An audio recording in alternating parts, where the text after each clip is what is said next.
My name is Joe Saul. I'm an adoptee, a psychotherapist, and the author of Adoption Healing, A Path to Recovery.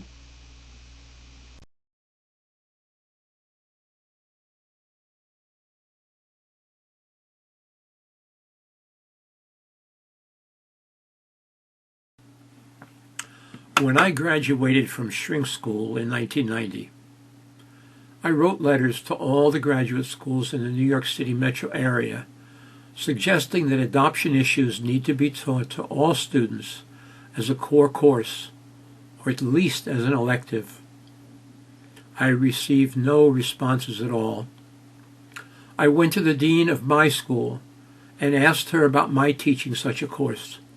She hemmed and hawed, avoiding my eyes.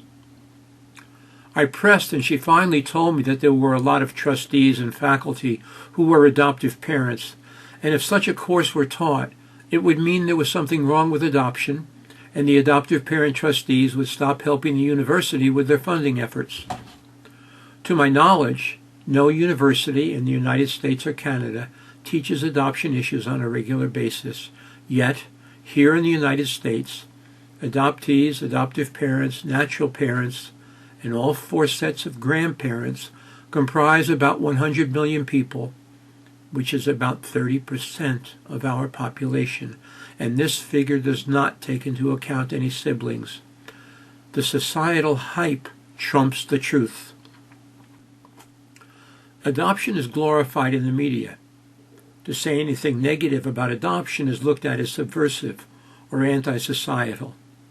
Yes, there will always be children who cannot be raised by their natural family, but the trauma of the separation of mother and child is a trauma of the highest order and must be recognized and dealt with honestly.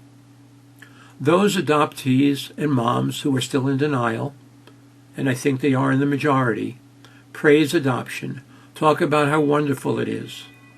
Their hidden pain terrifies them, and having no conscious knowledge of that pain, they can only praise adoption. I think there is something else that keeps so many of us who have suffered adoption loss in denial. A few years ago, I had an aha moment. I had just arrived at the local mall when an ambulance pulled in. A dozen or so children got out, all palsied, all in wheelchairs. I took one look and I wanted to run. Inside myself, I felt panic. I said my anti-panic affirmation, did not run, walked inside the mall, took a seat to reflect.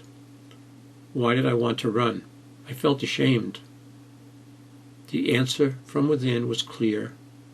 I could not and did not want to imagine what it would be like to be one of those children.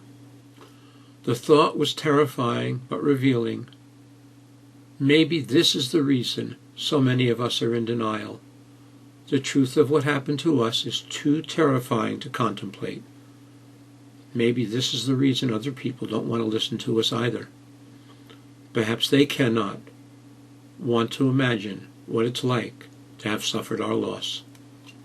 Their voices are the ones most heard and promote the societal belief that adoption is wonderful and causes no trauma, no pain.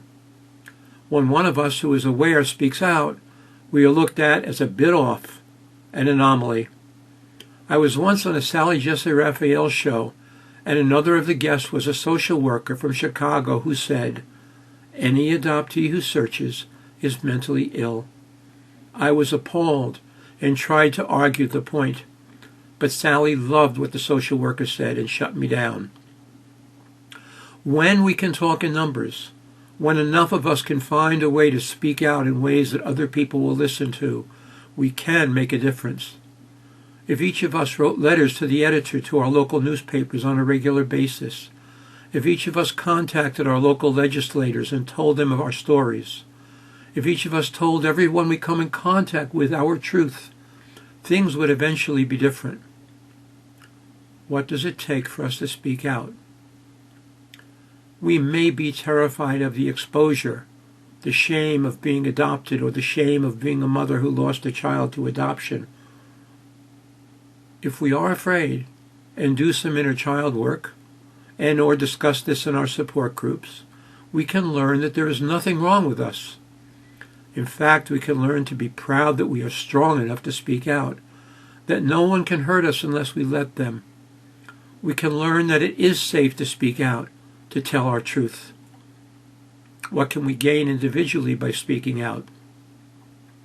Each time we tell our story, we are healing a bit more.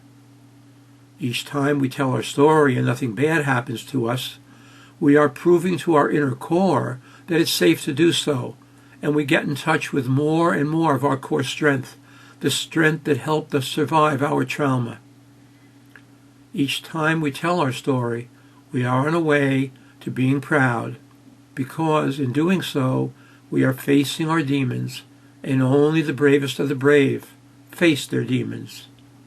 Each time we tell our story, we are educating someone who might turn around and educate someone else.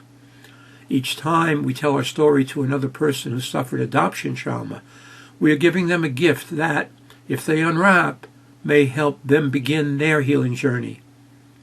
Each time we tell our story, hopefully we are doing something that may help others join our efforts to make societal change. In the words of Margaret Mead, never doubt that a small group of thoughtful, committed citizens can change the world. Indeed, it's the only thing that ever has. One thing is for sure, if we do not speak out, nothing will ever change.